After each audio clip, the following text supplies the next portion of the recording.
I Love Mortgage Brokering, episode 34. The most inspiring stories from today's most successful mortgage brokers. Join your host, Scott Peckford, on I Love Mortgage Brokering. Hi, Broker Nation. I am thrilled to introduce our guest today, Dave Larock. Dave's a mortgage broker out of Toronto. He's been a broker for 5 years, and I'm absolutely stoked for this interview. Dave, are you ready to rock? Ready to go. I always like to ask, can you tell us a little bit about yourself? Sure.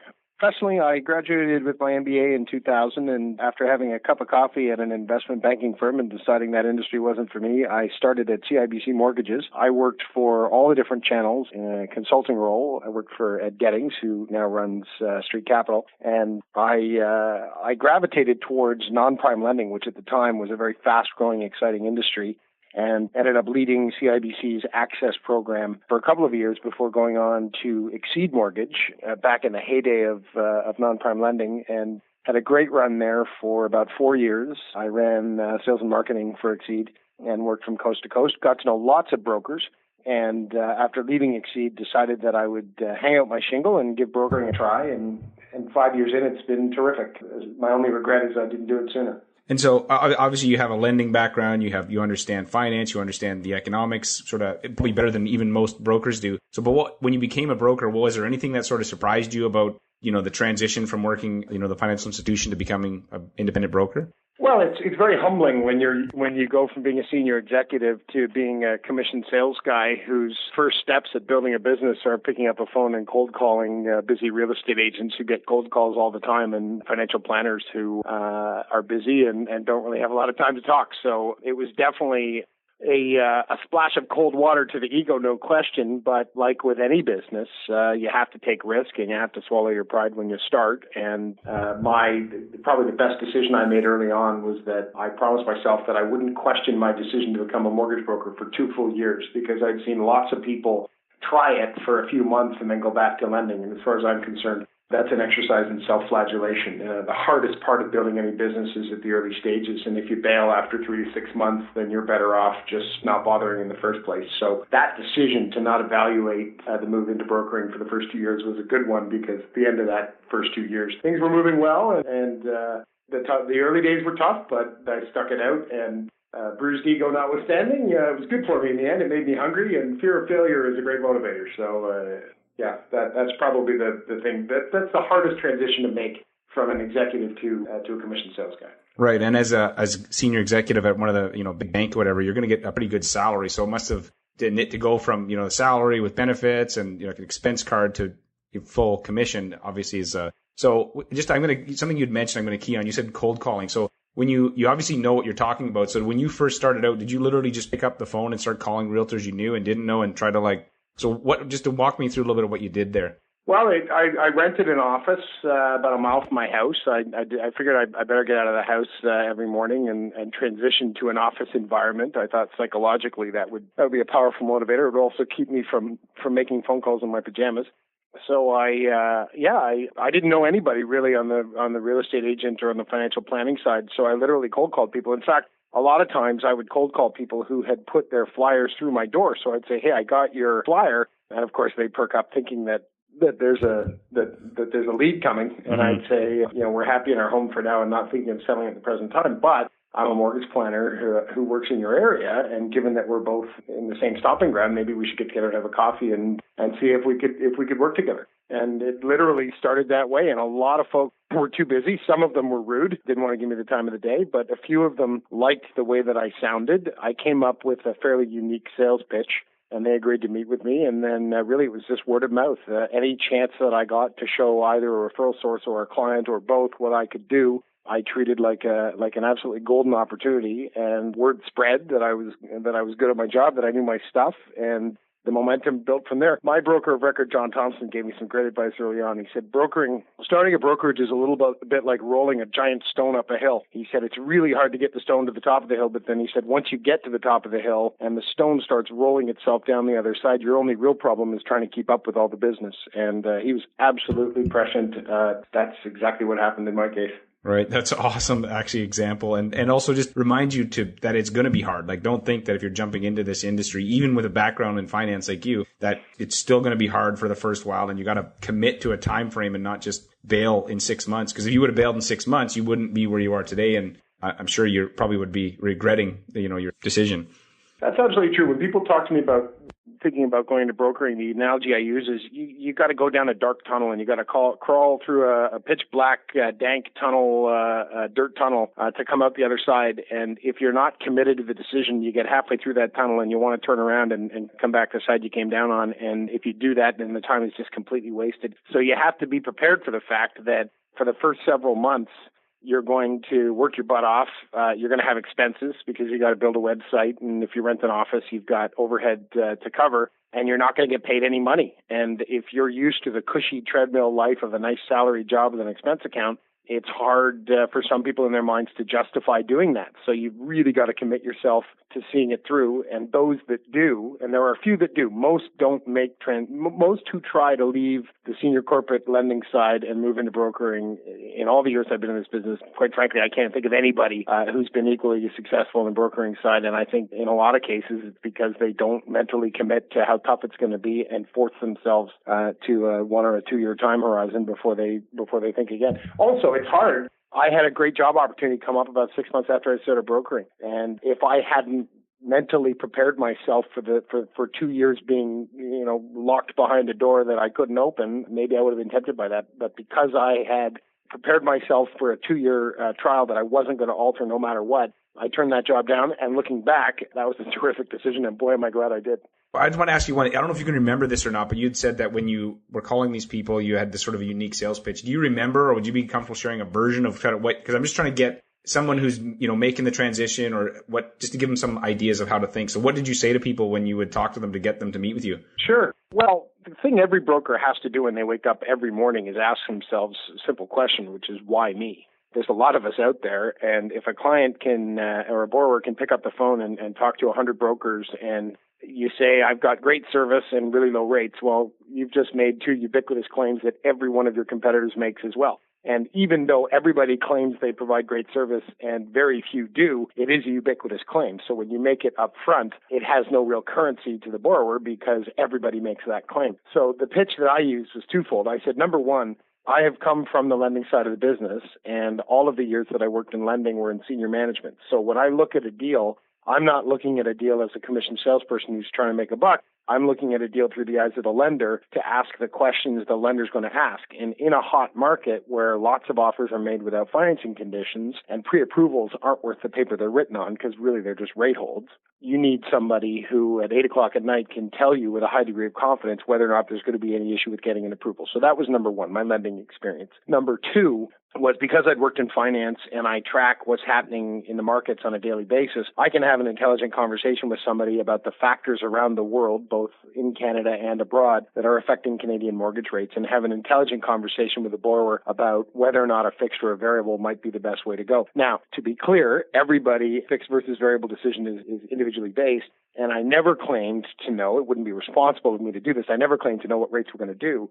But customers really value having an informed opinion offered about what the future might look like. And having a finance background and tracking what's happening in the market on a daily basis meant that I could offer a level of sophistication to the interactions that not everybody could. I work in Midtown Toronto. A lot of my clients are buying second, third, and fourth homes. A lot of them work downtown. A lot of them come from the finance community. And if you're a real estate agent trying to sell in the high-end market, and that's your clientele, you want anyone you refer them to offer a level of sophistication is consistent with not just the borrower, but with the image that the real estate agent is trying to project. So to me, having the combination of a finance background and being able to have an intelligent conversation about where rates may be headed and what the future may hold, and being able to offer a lender's eyes on an application outside of business hours were the two things that I said that made me unique. And of course, I said I had great service and I could offer very competitive rates, but I didn't lead with those because I just thought those claims were so ubiquitous they would have little value. Right. Dude, I'm ready to hire you right now. So I'm like, this is awesome. You know what? Okay. So I got to ask about a success quote because I'm normally supposed to get into that first, but this has been so awesome that I don't think anybody's going to care. So I always like, if you could share with us a quote that's really impacted your life or business. I feel like quotes for me are something that they're portable, I can take them with me, and they help remind me to keep on track. So can you share something that's really impacted you? Well, I love quotes, so I'm right there with you. But off the top of my head, I guess success usually comes to those who are too busy to look for it. I think too many people wait around for the phone to ring and think that opportunity should be handed to them, and the people who are really successful don't leave anything to chance. I listened to a podcast you did with Bernadette a while back, and she was terrific. I mean, she gets up at 4 o'clock in the morning, and she is not waiting for anybody to bring her business. She goes out there and grabs it by the throat, and the least bit surprised that she's so successful. There are lots of other great examples of guys who just took the bull by the horns. And to me, that in this business, the guys, I shouldn't say just guys, the men and women who do that are, not surprisingly, always going to be the successful ones.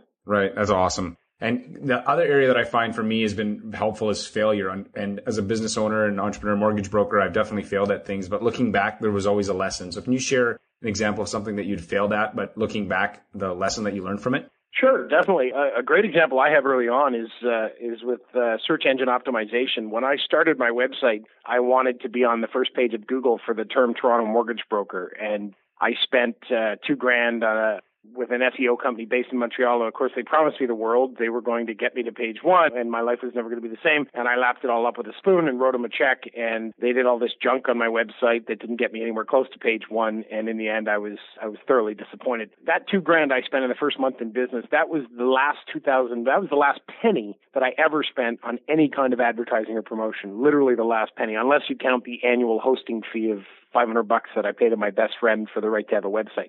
I never advertised again. What I realized was that by blogging and by writing about content-specific questions to do with mortgages, that I could get to the page 1 of Google, not when you type in the search term Toronto mortgage broker, but if you type in what is title insurance, or what is a reverse mortgage, or should I refinance my mortgage, or how do mortgage penalties work, I was getting to the front page of Google, to the first page of Google for all of those search results because I was writing high-quality content that was targeted and specific, and it was answering these questions. Better yet, not only was I ending up on page 1 of Google, but if you get on page 1 for Toronto Mortgage Broker and people go to your site and you haven't updated any information in a dog's age and there's nothing there of any value, yes, you got that click. And even with Google AdWords, you get that click, but you haven't delivered anything of value that's going to cause that customer to want to pick up the phone and call you. When a customer types a specific search term into Google, and I've written now about 300,000 words on everything to do with mortgages, my posts average about 800 to 1,200 words each,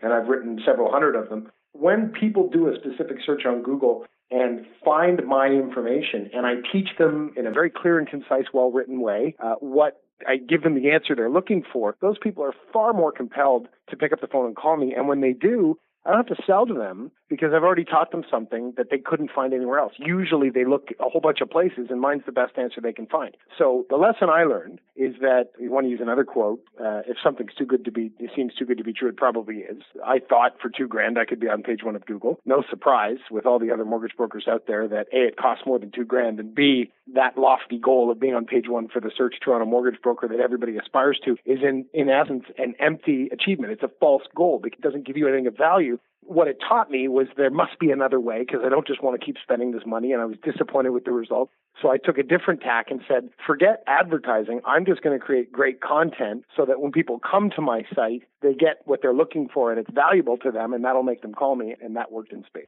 That's so awesome. So your initial failure of paying this SEO company, and I feel sometimes like those things are almost like a diet pill. They don't want to do the work, right? So it's like, hey, if I take this diet pill, I can be thin, yeah. But you're like, no, dude, I've put 300,000 words. So I've been out doing the work and now it's paying off, but you can't take a diet pill and be fit. And even if somebody did show up to your site, you'd have nothing there and they'd be like, oh, I'm gone. So it was a waste. So what kind of, do you get a percentage of your business from that, like from the online versus the referral, or is it just reinforce the referrals? Well, it's a combination. Number one, when a client is referred to me and they ask me a question on the phone, and when I'm done the conversation, I send them a follow-up email 5 or 10 minutes later that thanks them for their interest and says, on that question that you asked me, if you'd like a more detailed answer, here's a post that I wrote that specifically covers that topic. There's value in that. What that does is it makes my client stickier. Even if the blog post and the information wasn't the reason they came to me, it adds to my credibility. The other thing is I send them to my referral sources, so my referral sources can offer those with confidence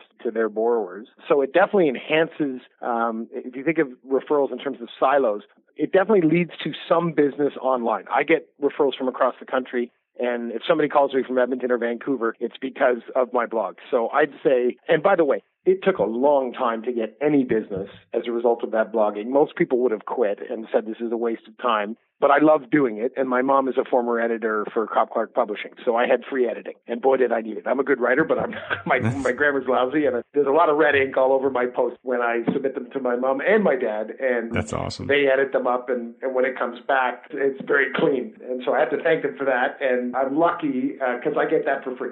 But I love to write. So for me, it was a passion that I was willing to stick with. It took a long time for me to start getting business directly from blogging. I'd say today, anywhere from 15 to 30% of the new business that walks through the door comes strictly from people who've read my stuff on the web. Also, other sites pick up my stuff, so you get a bit of a spiderweb effect where if you write something really good, other people link to it, or people will actually put my content directly on their site with a link back to my site to make it fair, of course, because it's my content.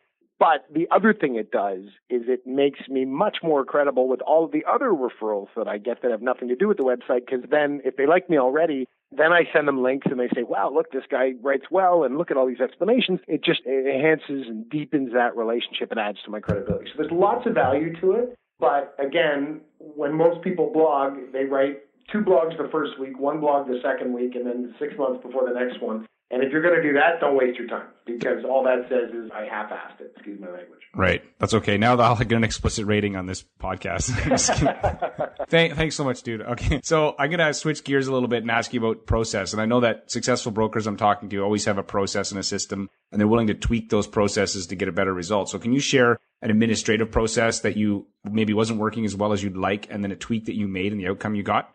Well, I'm big on process because I don't even have an assistant. I'm of the mind that only I will care as much about the success of this business. I'm the only person who will care as much about the success of this business. And so maybe I'm a control freak or I want to keep my life simple because I don't have to manage a team anymore. But I like to run everything from soup to nuts. So I systematized everything early on. When I send somebody an email that says, here are your documents and they've been approved, or here's a list of what we need to provide to the lender, I have all of those emails saved from past emails that I've sent, and I cut and paste. Of course, I customize because you never want somebody to feel like they're getting a standardized email even when they are. I'm sure my clients would forgive me for not hand typing a really long email full of generic descriptions of what's in the documents that I'm providing. But definitely recognizing when you're sending the same emails over and over again and systematizing those emails and being careful enough to customize them just enough so it doesn't feel like they've been systematized. That's number one. Number two is I keep a very detailed Excel spreadsheet of all of my funded deals, all of my approved deals, all of my pre-approved deals, and all of my prospects. And I have a little unique coding system that I use that tracks everything. But basically, if I woke up in the morning and hit my head on the night table and forgot everything, I could walk into the office, sit down on my chair, and everything I needed to remember would be systematized and in front of me, so there's no chance that I would miss anything. And I think every successful broker would use that approach. And really, the other thing that will help you do is sleep at night, because when you're tossing and turning at night, it's usually because you want to make sure you don't forget something. Your brain isn't going to let something go because it's so important it doesn't want you to forget. When you have a good system in place and you trust it and you know it's foolproof and you're not going to forget anything, when you do go home at night and close your eyes, you get a good night's sleep. Right. No, that's awesome. You actually sound a lot like Dustin Woodhouse. I was telling you off the air. You're like his twin from out in Ontario. Well, I should ask him to go for a beer sometime. Mm-hmm. I think you guys would have a lot in common. You guys would you're both like, you seem very identical. So I'm going to ask about a sales process now. And we talked a little bit about how you used blogging and article writing, but can you share about a sales process maybe that wasn't working as well as you would like, and then a tweak that you made and the outcome you got? For me, it's hard. I guess I try to think of an answer that's somewhat non-standard. For me, one of the things that I have experimented with is the right amount of time to delay in responding to a client. And this isn't going to sound intuitive, but if somebody sends you an email and you respond 5 minutes later, of course, that was my first instinct in the business, was to respond instantly and impress them with how fast I could get back to them. Some people will think, well, if he could respond that quickly, it's kind of like a bad carpenter. If the guy can start tomorrow, maybe he's not that good. Right. So where I've experimented specifically in that area is I've actually delayed my response time by an hour or two so that it's still prompt, but it doesn't look like I'm sort of poised over my keyboard for somebody to want to be my friend. So in terms of experimenting, I think I probably might have freaked out. I mean, I'm sure I impressed people with my quick response time in lots of cases, but I think there may have been a couple of times where I actually freaked somebody out when I was so fast to respond. So it's kind of an obscure example, but I'll try to give you an original answer that you might not have heard before. And that would be it. I think sometimes if you're responding in 5 minutes, maybe getting a cup of coffee and waiting for an hour to tick by might actually be perceived by the person Right. sent your email. Right. No, that's actually, I've never, you know what, 35 plus interviews, no one has ever said to me that before. So the problem is I follow up too fast. So I've got to actually slow that down. So another theme that I've been hearing talking to people is this, I need to diversify your income. And there seems to be two camps that form. One says, nope, stick to mortgage brokering. That's enough. Another camp says, no, you should get wallet share and you should, focus on other things. So I just want to know where you fall on that. And if you are focusing on diversifying, what area are you looking at? I'm very much a specialist. One thing that I find is that once you've established credibility as an advisor to somebody, they will start asking you crazy questions that, quite frankly, you'd be surprised at what they would ask. I mean, I had a guy, I helped him with his mortgage, and at the time he was doing his will, and he started asking me about estate planning. How much should I leave to my kids? Should I give it to them when they're 30, or should I wait till they're older? And it was all I could do. I mean, I've got opinions on that stuff, and I've thought through that stuff in my own head, but I had to keep saying, look, I really love to help you out, but I'm just not an expert on this topic, and I can recommend you to somebody who's good at what they do as I am at what I do, but I just don't think it'd be responsible of me to give you an opinion on that. I don't believe in mortgage insurance. I think it's grossly inferior to lots of other kinds of insurance. I can't in good conscience sell it. I refer that business out and to good partners who send me business back. So I have figured out a way to, I guess, effectively monetize those opportunities just by enhancing credibility by saying, here's a product I get paid to sell that I don't sell because I don't believe in it. So that certainly gives me enhanced credibility in the eyes of the client because they know I'm passing up the opportunity to make a buck because my credibility is more important. That's my personal belief. But because I do refer it to people who then in turn refer me business, it isn't like I'm not getting anything out of it. I'm just doing it in a way that I feel is better for my client. So I'm very much a specialist in mortgages. To me, the branching out in mortgages is that I do mostly prime business, but because I'd worked on the alternative side, I also do some non-prime stuff. So to me, diversifying is A and B, not mortgages and something else. And again, I listened to that interview by Bernadette, and she made a great point, which is that if you're going to offer a service, you better be darn good at it. And it's hard to be excellent at insurance advice and excellent at mortgages. And the problem is if you're excellent at mortgages, but you also give insurance advice and you're lousy at insurance advice, then you've just polluted that credibility. In other words, somebody might not refer you when they otherwise would because in their minds, yeah, he was good with mortgages, but I really didn't think much of that insurance advice he gave me. So I think you got to stick to what you're really good at. And if we ever end up in a situation where there's very little opportunity for mortgage growth and people basically can't make a living, and then necessity being the mother of invention, maybe there would come a time when I would have to look at other opportunities, but I just can't see that happening. I think I would leave mortgages and start something new rather than try to be all things to all people. Right. No, that's an awesome answer. So I'm going to move to the rapid fire questions now. And so these you can answer with a little shorter answers if you like. And so what is the number one thing holding back most mortgage brokers from being successful? Apathy. That's a good answer. That's one thing, apathy. And what one thing or habit do you think has made you successful? I'm competitive as hell, and it takes a long time before I close the book on an opportunity. I'm relentless. I just keep going. I mean, I don't piss people off, but I come close. I don't. I'm like a dog on a bone. I don't let it go. Like a pit bull. So do you have an internet resource or a software program you use to make your business more successful? I don't. I've experimented with them, but I found that I could create a lot of what they provide in an Excel spreadsheet. And if I was the one who built the whole thing, I know every inch of it. I trust it more. Right. If you had one book you could recommend for our listeners, what would it be? Well, there's two. One's been recommended on your show before, which is High Trust Selling by Todd Duncan. The other one would be Crush It. And I can't remember the guy's name. Gary Vaynerchuk. Yeah, Vaynerchuk. A very good book that I read when I was starting up my website that gave me a lot of inspiration and I think helped me build the site that I have today. Right. He's in the wine business. He's an interesting guy. Yeah. So where do you think our industry's headed? Where's the opportunity? I think that mortgage brokers will continue to grow share, and I think the opportunity is simply to take over a bigger chunk of the market. And here's why.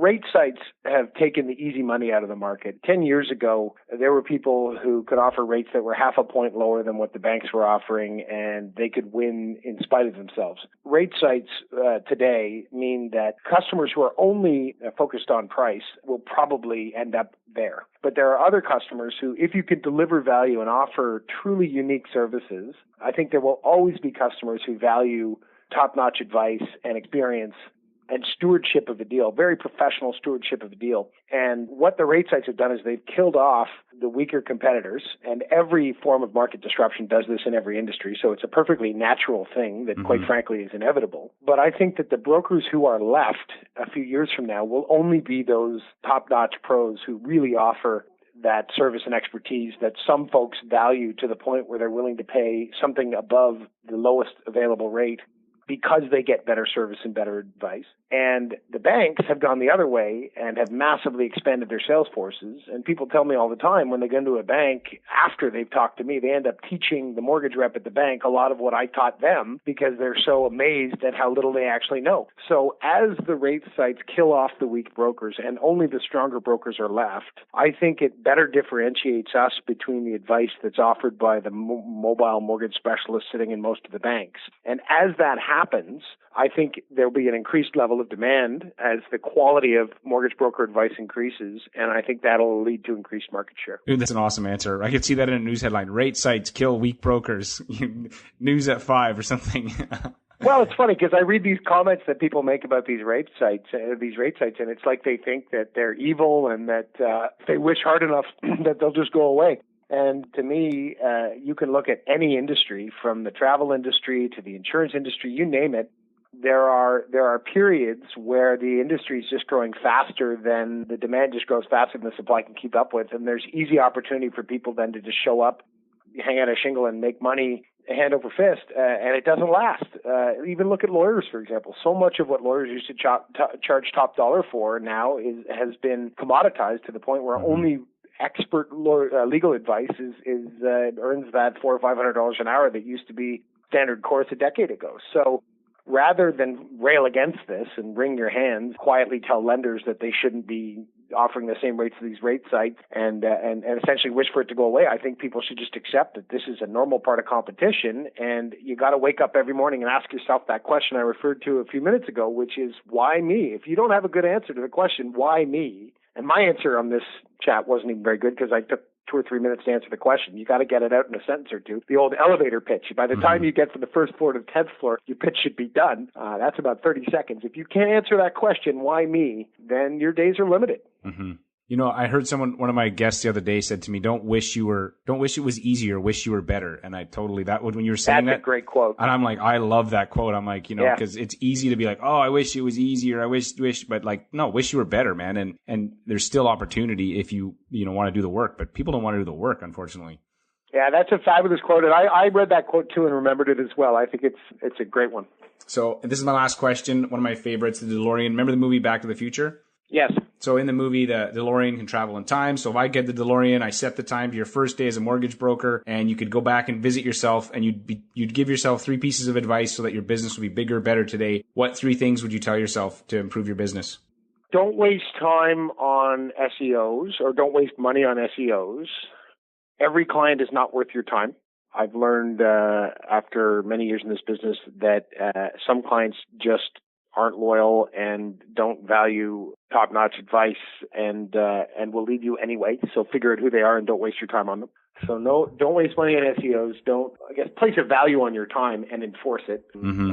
Don't take every client. And I guess the other thing I'd tell myself is to cultivate my referral sources a little more. I have always provided great service to the clients that come to me through referral sources, and I've always thanked the referral sources.